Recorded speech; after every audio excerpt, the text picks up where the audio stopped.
આવો છો કે રાજસ્થાનની ધરતીમાંથી આવું છું અને આખી વાત કરી કે ઔરંગઝેબનો કોપ છે અને મારીને મુસલમાન બનાવે છે, અમે સનાતન ધર્મને બચાવવા માટે રાજસ્થાન છોડી દીધું છે.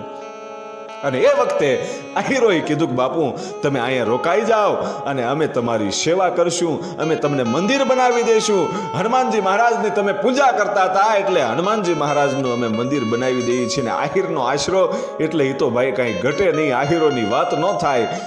એ આહીરોએ આરતીદાસ બાપુને એમ કહેવાય છે કે આશરો આપ્યો એટલું નહીં પણ હનુમાનજી મહારાજનું મંદિર બનાવી દીધું. એ વલભીપુરની અંદર આજે પણ આયર સોરો કહેવાય છે, આહીરોનો ચોરો કહેવાય છે. ત્યાં હજી પણ એ હનુમાનજી મહારાજની મૂર્તિ છે. ક્યારેક જઈને દર્શન કરજો અને ત્યાં જઈ અને હનુમાનજી મહારાજની પૂજા કરતા કરતા સમય વીત્યો અને આરતીદાસ બાપુને ઘેરે એક દીકરાનો જન્મ થયો. એનું નામ